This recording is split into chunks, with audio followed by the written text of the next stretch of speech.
All right, welcome Algebra 2 class to Mr. Murren's Kids Playroom. We're going to be continuing what we did last week, building off of what we did last week, working with parabolas, working with factored form and vertex form. Today's strictly factored form. Last week, what we did was we took an equation that we had in factored form or vertex form, and then we drew or sketched a graph from it. This week, we're going to do the exact opposite. We're going to take a graph from factored form, and then we're going to put it into, or we're going to take a graph of a parabola and we're going to put it into an equation in factored form. Okay? So, but before we get to that, little housekeeping things, today is Tuesday. We didn't have anything planned for yesterday because it's a holiday. So watch the video, comment on the video, let me know how things are going with it. Let me know if you're having any issues with any of the stuff.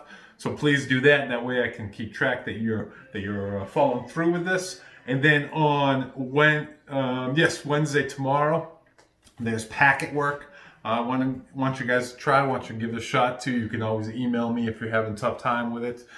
Email me, shoot me a message. I'd love to hear from you, and I'd love to help you with it, please.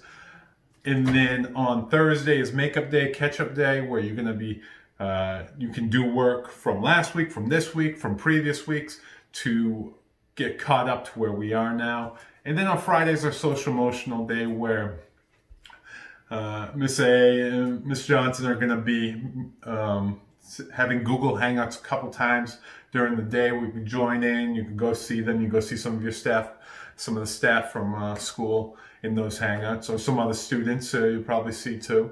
And then also, Mr. Bergenholtz and Mr. Nelson are also doing a hangout a couple times a day on Friday. So please check those out. You don't have to stay for long. Pop in, say hi. I'm sure they'd love to hear from you. I know any kind of interaction with you guys has been great when we've had it. So back to today, we are going to take a look at.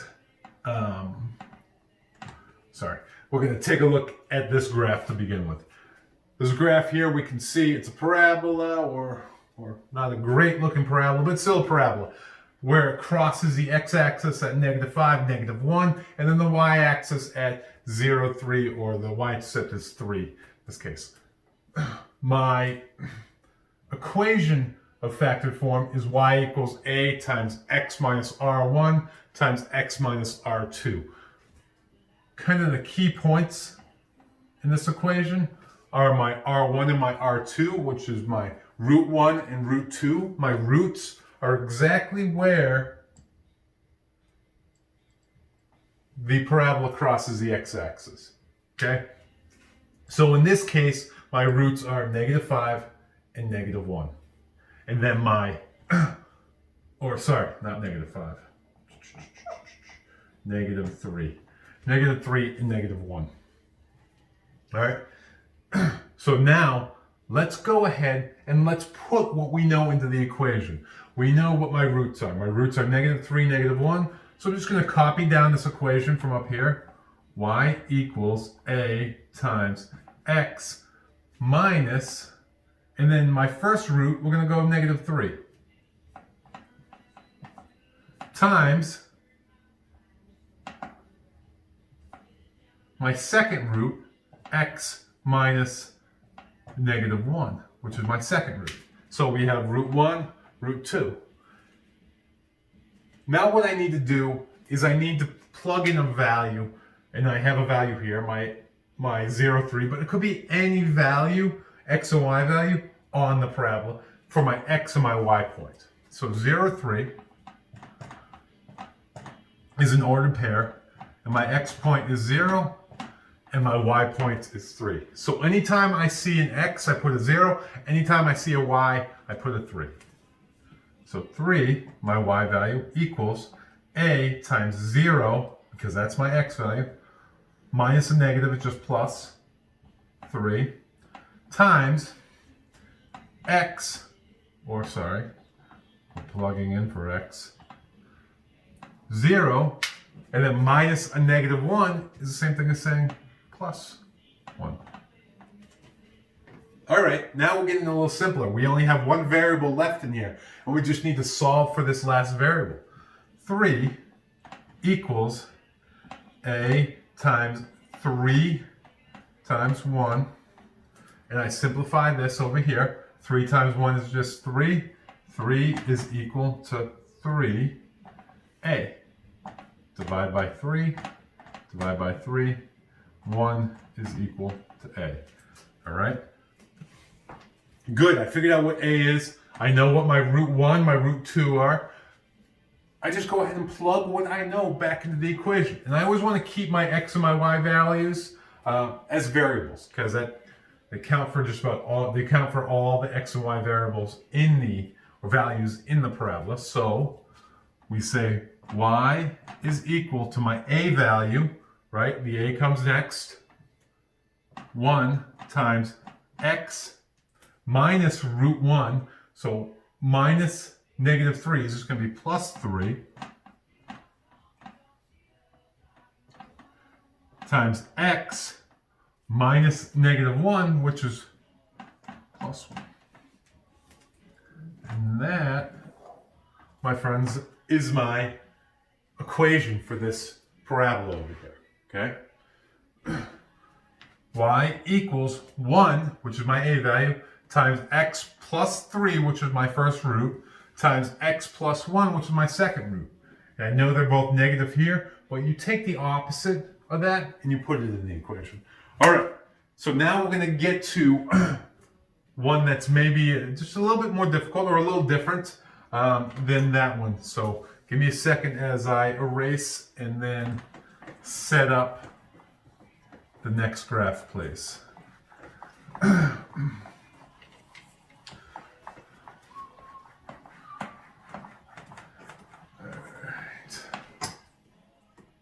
If you have any questions, please, guys, please do not hesitate to reach out.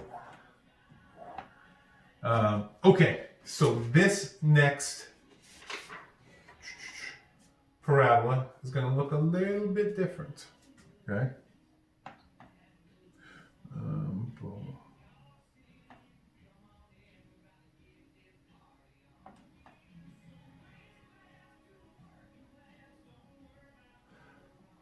All right. We always talk about sketching parabolas. It's definitely a sketch. It's not the perfect parabola right there. But what I do need to know is I need to know 3 points. I need to know the roots.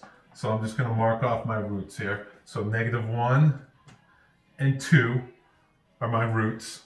So that's like it crosses the axis at negative 1, it crosses the x-axis at positive 2.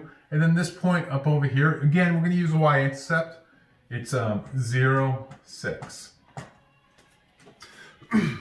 So first things first, I'm just going to write my roots down here. So R1 equals negative 1, and then R2 is equal to 2. See that? Root 1, negative 1, root 2, positive 2. I'm going to plug in what I know into the equation. Y equals a times x, my root 1 minus a negative 1, that's just going to be plus 1, times x minus root 2, which is going to be minus 2. And the reason why I'm saying minus and negative, or we use the minus sign here, is because in the equation up here, our formula, we always have it a negative, the opposite of what your root is. So the opposite of the root of negative 1 is just a positive 1. The opposite of a positive 2 is a negative 2. All right? My x and y point, 0, 6, x, y. Now I go ahead and I plug in what I know into this equation, which is my x, my y point, and that will leave me with just my a variable to solve for, which is a good thing because we only want one variable. 6 equals a times x plus 1, or sorry, we're getting rid of the x's. Anytime we see an x, we put a 0, times 0 minus 2. 6 equals a times 1 times negative 2. Negative 2 times 1 is just negative 2 again. 6 equals negative 2a. And then my last step here, get my a all alone, divide by negative 2. By negative negative 2 divided by negative 2. I have 6 divided by negative 2 is just going to be negative 3 equals A. Great, I have that. I have my A value. I have my 2 root values. I have everything I need to plug into the equation. Y equals, we always keep that Y there, my A value, negative 3 times X minus root 1, or in this case, plus 1, times X minus root 2, so X minus 2. And that, everyone, is my equation for this parabola in factored form. Okay? Y equals negative 3 times X plus 1 times X minus 2. My 1 and my negative 2 are my 2 roots, or flip them around and you have negative 1 and 2. Boom, right there. That's what they are. And then my stretch compression factor, my A value, is a negative 3. Okay? Hopefully this was helpful. Hopefully you're following along with it. And just kind of reiterate what the learning objective is. Students will be able to write the equation of a parabola in factored form given a graph. That's what we did. We have our graph over here. We figured out a few points. We plugged it into our formula. And then we did some basic algebra to end. If you have questions, let me know. I'd love to hear from you. I keep saying this, but I want to hear from you guys, okay? I miss being in class with you. I hope all is well with everyone. Everyone's staying safe, and I hope to hear from you soon. Thank you.